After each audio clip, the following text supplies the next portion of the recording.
Aquí.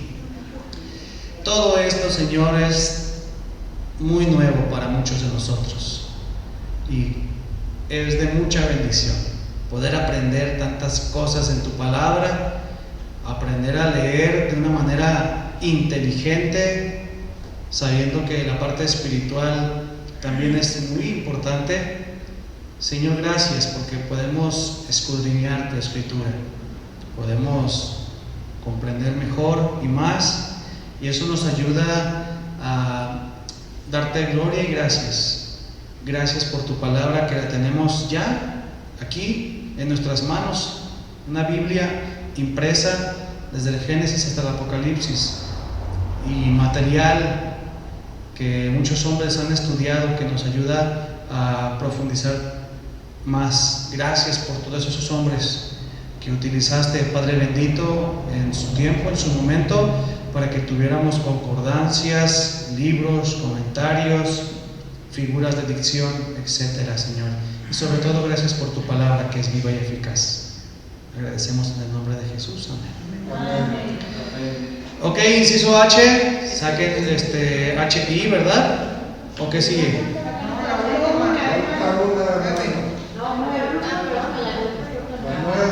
No, esa ya la terminamos. No tengo tiempo para enseñarles todas las figuras de dicción. ¿Sí me entienden?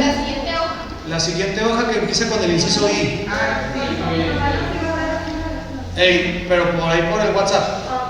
Me refería a que lo iba a hacer por WhatsApp, no ahorita. Ajá. Sí, es que no falta una, faltan cuántas. Un montón. Faltan 9. No, por WhatsApp. Les voy a pasar los nombres y usted ya pone el nombre en su hojita, lo lee, ve el versículo y ahí, ¿verdad? Pero vamos a pasar al inciso I. Seguimos en la regla número 7. El texto se interpreta bajo el método literario. Ahora, el texto se interpreta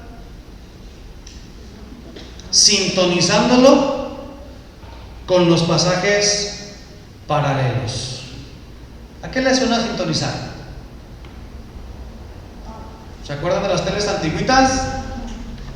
Que uno le... ya me pasé, ¿verdad? El canal y otra vez. ¿Verdad? La radio de antes. No, ahorita los muchachos puro Spotify, ¿verdad? Y YouTube Premium, pero antes había una radio y tú tenías una bolita y tú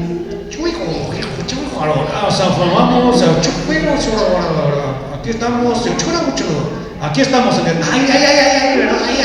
no le muevas, ¿verdad?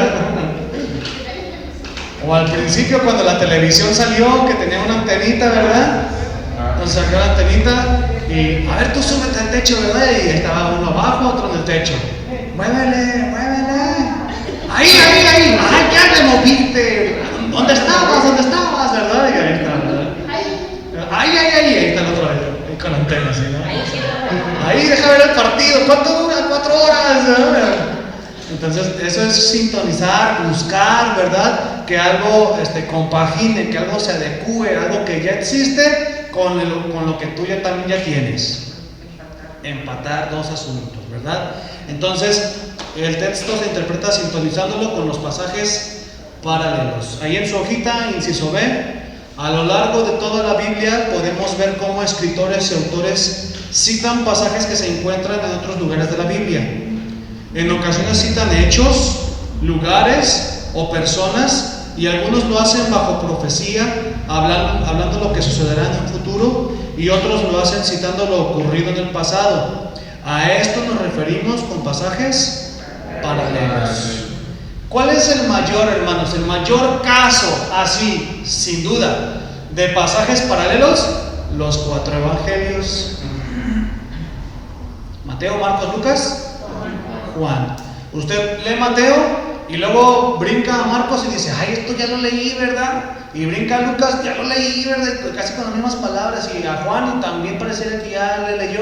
Eso es porque son paralelos, van de la mano. De hecho, algunos dicen que existió un llamado documento Q, así le llamaron, del cual se derivaron precisamente la ramificación de los evangelios. Pero eso no es el tema de ahorita, ¿verdad? Que no le empiece a doler la cabeza con eso, no se preocupen. Entonces, ¿alguien tiene duda de lo que viene siendo como un pasaje paralelo? No. ¿Se comprende de alguna manera? Sí, inciso C. Los pasajes paralelos nos ayudan a interpretar, escríbale por favor ahí en su hojita si no lo tiene, nos ayudan a interpretar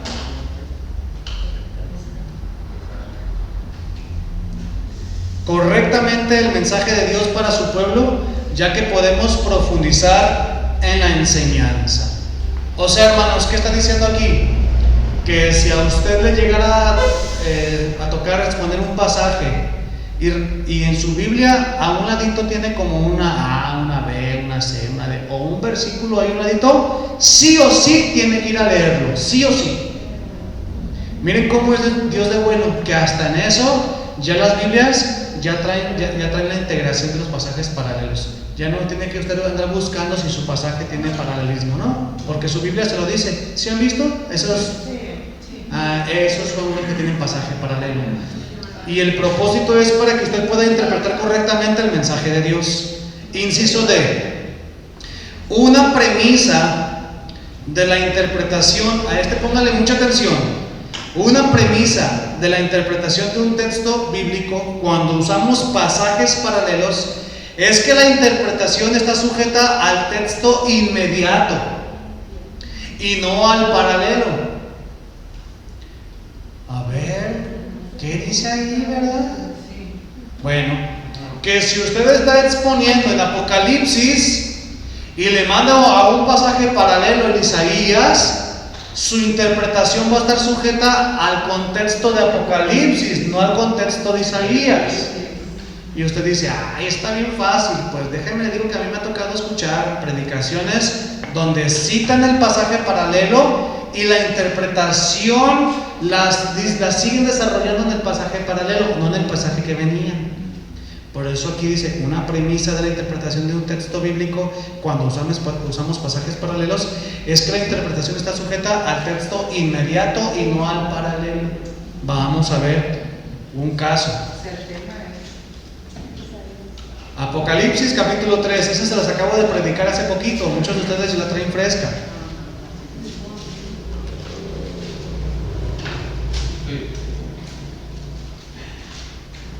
La preciosísima iglesia en Filadelfia, la iglesia que queremos ser, así le puse a ese título de esa predicación, la iglesia que queremos ser. En Apocalipsis capítulo 3 versículo 7, escribe al ángel de la iglesia en Filadelfia, esto dice el santo, el verdadero, el que tiene la llave de David, el que abre y ninguno cierra y cierra y ninguno abre. Y ahí en su Biblia, ahí trae un pasaje paralelo, ¿sí o no? Unas letretitas así chiquititas.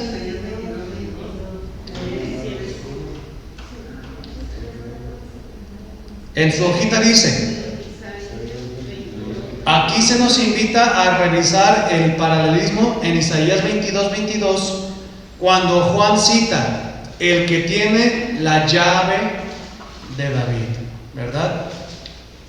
Entonces póngale en su hojita ahí la llave de David y acompáñame a Isaías 22:22.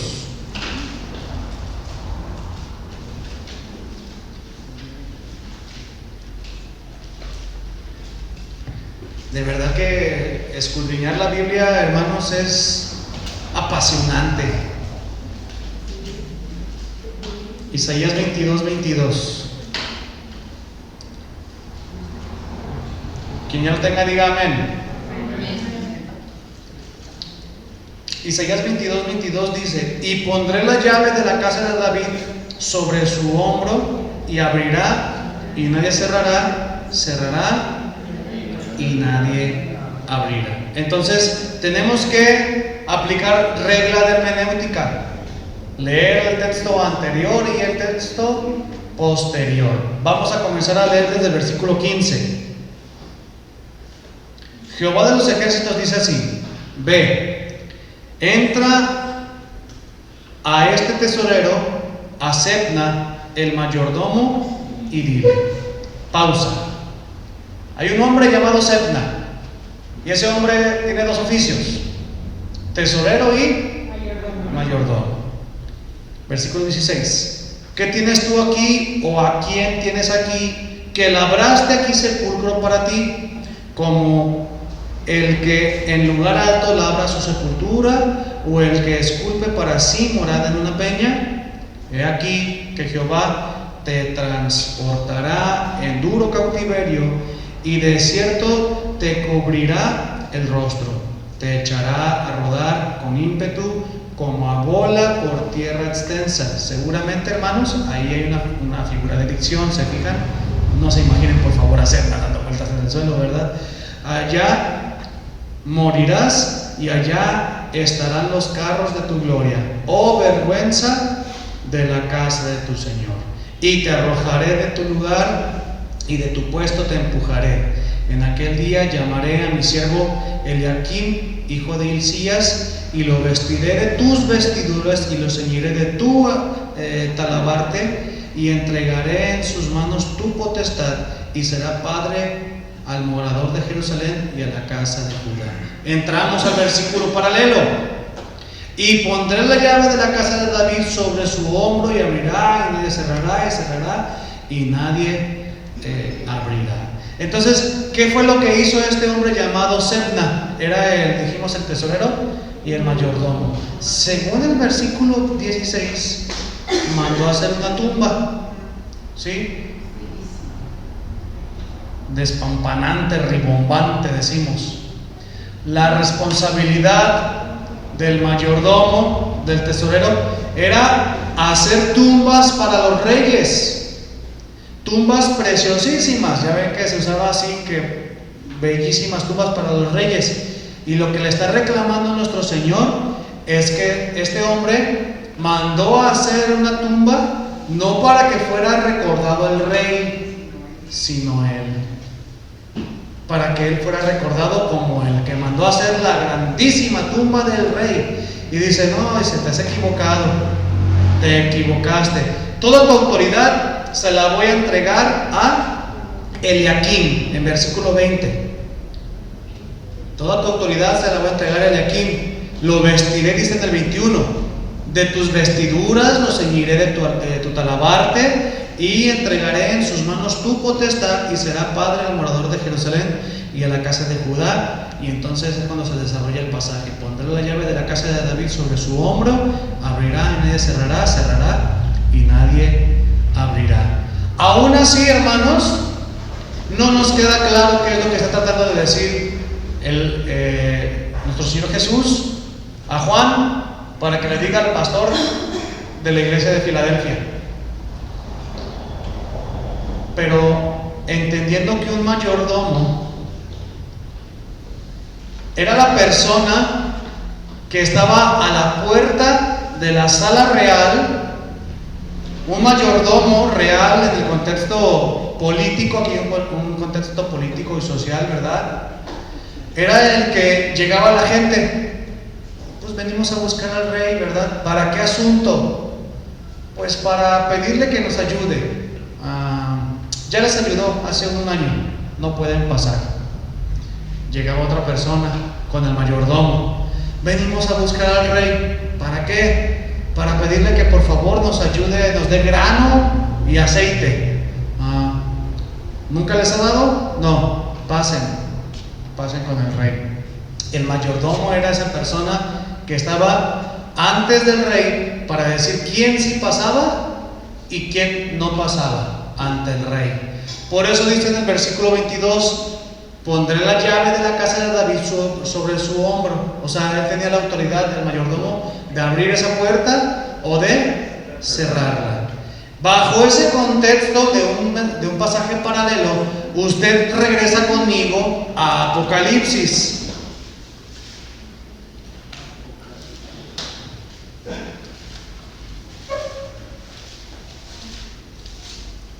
Todo esto que le acabo de decir yo es lo que usted tiene en su hojita, ¿verdad? Entonces leamos nuevamente Apocalipsis 3, versículo 7. Dice nuestro Señor Jesús a Juan, escribe al pastor de la iglesia en Filadelfia, esto dice el santo, el verdadero, el que tiene la llave de David, el que abre y ninguno cierra, y cierra y ninguno abre. ¿Qué está diciendo?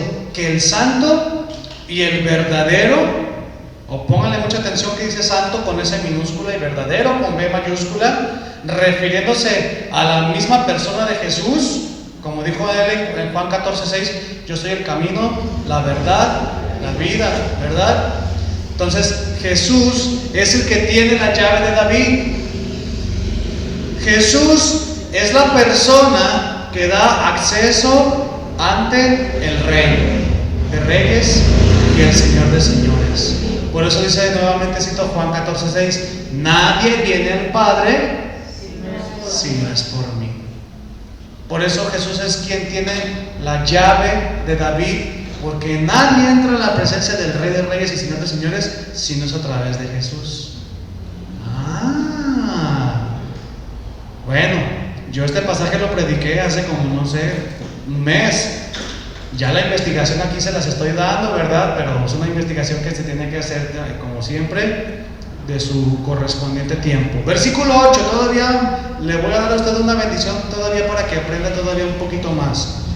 Dice el versículo 8, yo conozco tus obras, he aquí he puesto delante de ti una puerta abierta, la cual nadie puede cerrar, porque aunque tienes poca fuerza, has guardado mi palabra y no has negado mi nombre. La palabra obras ya la conocemos, ¿verdad? Esa palabra que sugiere las buenas intenciones del corazón que son llevadas a la práctica, ¿verdad? Ergon es la palabra del griego.